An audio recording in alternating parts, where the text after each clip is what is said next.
Welcome to 27 Topics. Welcome Nancy Eckerle, Executive Director of the Jasper Chamber of Commerce, and you have always got a lot of things to cover.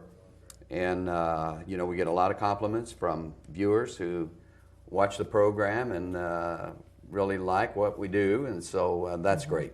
And it's great for you to take the time to let the public know. Well, thank you, Paul. I always enjoy being here. And also, like you said, I do get comments from the public.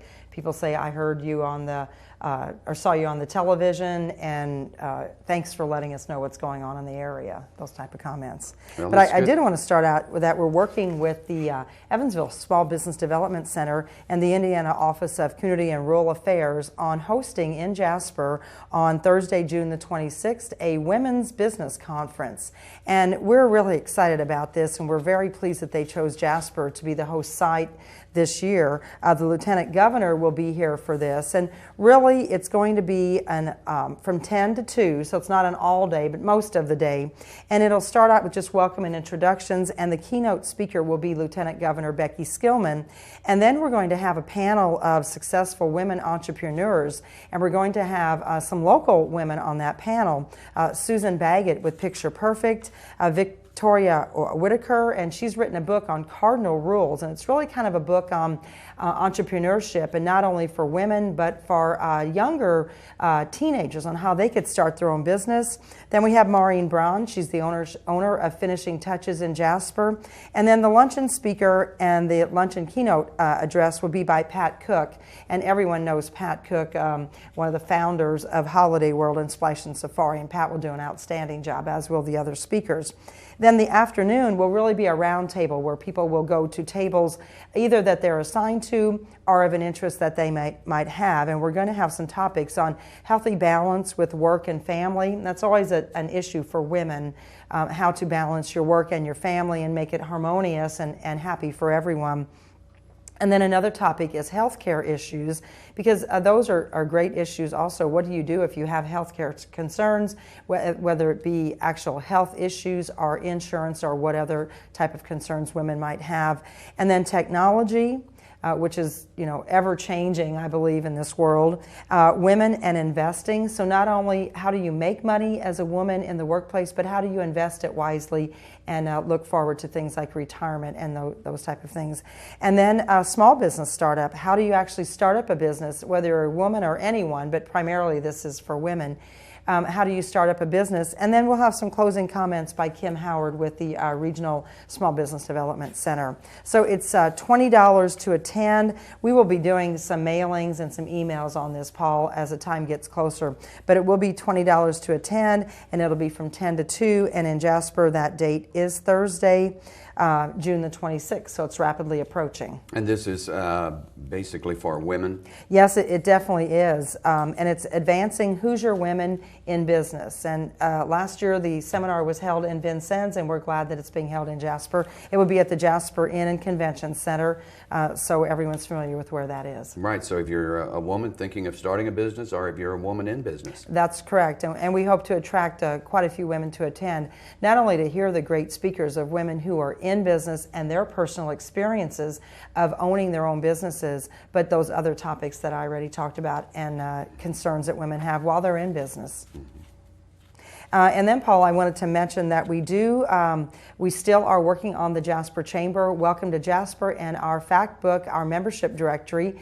And so we still have advertising spaces available, all the way from a full page ad to an eighth of a page ad. So if you're interested, the book is going to be awesome. It's going to be great looking. We're working with Carla Hall. She is our graphic designer, and Carla does such a great job. And just really, we give her the ideas and she just runs with them. So the content of the book will be excellent, but we cannot do the book without advertisers to help support it. It will be a 3-year book, so it's not like that it's something we're asking our members to do on an annual basis. We intend for the book to last 3 years. We hope to print probably about 10,000 of these books. And then in addition to that, if you're a chamber member, we're printing the City of Jasper map also. And on the back of the map, if you're a chamber member, your business will be listed at no additional charge. So we feel like it's a pretty good deal for chamber members and a really good deal on the advertising rates. And if somebody watching is interested in an ad have not been contacted, who do they? Well, you can contact the chamber directly, or we have Bernie Vogler out selling ads for us, and Bernie's doing a fantastic job this year. It's the first time he's done this for us, but he is really enjoying it also, and people are really welcoming Bernie into their businesses. He's been on many tours of some businesses in the area that he'd never been in before, and you can contact Bernie at 482-2996. Of course, we all know Bernie Vogler. That's right. He's a very popular person in the area. Very likable person. So Bernie's doing a fine job. And then I wanted to mention about the Summer Riverwalk Concert Series. And everyone seems to enjoy these concerts every year. They are free, no charge to attend. We do have some sponsors. The Chamber sponsors it, the Patoka 2000, the Jasper Strassenfest, Rojack, and the DuBois County Community Foundation. So we have quite a few partners that are involved in this because we do pay our professional artists to perform at these concerts. But come down by the Riverwalk area, down by the gazebo on Sunday, June the 1st, and we've had that one already, Paul. And that was very, very well attended, and it was a part of the old Jasper Day event. And then the next one coming up is Saturday, July the 19th, and it will be Linda Smith and her group, and she will perform from 7 to 9 p.m. And then on Saturday, August the 16th, Acoustically Yours will be performing, and they've performed for us almost every year, and they will also perform from 7 to 9 p.m. And really with the time change, you know, it's still kind of daylight by 9 o'clock, so you can leave the Riverwalk and maybe even walk the Riverwalk before you go home after the concerts. It's great. Nancy, thank you for being our guest. Thank you, Paul. Welcome back to 27 Topics. Our guest at this time is Kristen Pryor. She's the Executive Director of the Huntingburg Chamber of Commerce and comes in every month to let us know of the happenings in and around Huntingburg, and I think there's some great things in June. Yes, there is. In June this year, we're going to actually start our farmers market early this year. Typically, we always start at July 4th weekend, but we decided that some of our farmers do have some early crops, so we're actually going to start on June 21st with our farmers market. The Huntingburg Farmers Market runs from June 21st then until the first weekend of October. We will be downtown on Market Street, and for those of you who may not be familiar with Market Street, it is the street right behind the old town hall. A lot of people think it's a parking lot, but it is actually a street, so we'll be on Market Street. And it's from 7 o'clock in the morning until noon or until the crops run out. And this year we're actually adding a flea market to it as well.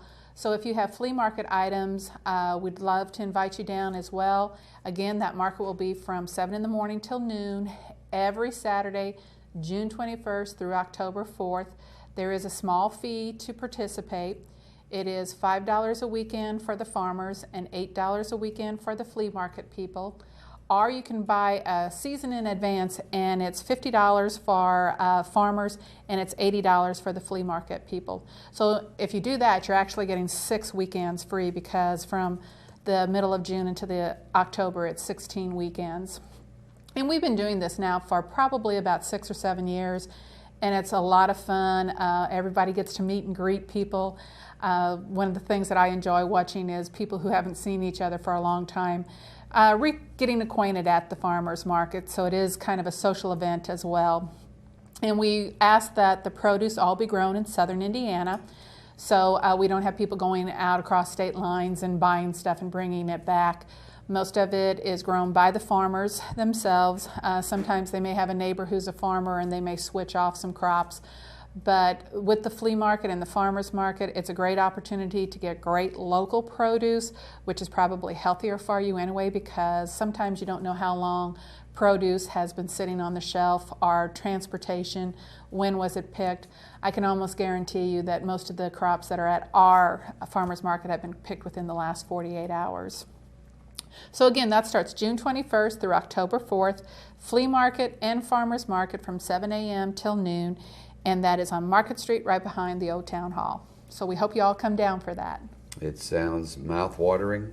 Oh, it is. And we have such a wide variety of different things down there. We've had elk meat, we have grass-fed beef, eggs, organic produce. The Hasnar's Organic Farm is there every year. And so there's really a lot of really great products. And we find that it's just tastier when it's fresh picked. Question that I have, you mentioned eggs. Are they organic? Yes, some of them are. We have one farmer who brings in free-range chickens. We've actually had live stock there before. That's kind of a little bit interesting as well.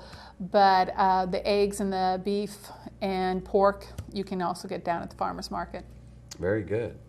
Then, of course, you know, this week we've got the Bombers opening the season. Yes, you know, Huntingburg is so fortunate to have had their stadium renovated when they did a league of their own, and it's great that we have a summer league playing there. And the DuBois County Bombers will be starting June 4th. And that's with an exhibition game. And then Thursday, June 5th, they'll play Danville. And they play throughout the summer. And I think it's a great opportunity. It's inexpensive entertainment for the entire family. Pick up the kids, go down there, have a hot dog. You can still do that fairly cheaply. And today, with gas prices the way they are, I think that a lot of people will be sticking close to home. And the stadium is such a beautiful stadium as it is. Even take a weekend and spend the weekend down there with the pool and all the activities that are down at the park. There's just so much that you can do, and make it a family event. Do the picnic down there, invite the cousins and the grandparents, and meet down at the park. There's plenty of shelter houses, and those can be reserved through the City Hall if you decide you want to have a big family reunion down there and then go to a Bombers game. And the Bombers game, like I said, it's a very inexpensive family entertainment. It's $6 for general admission.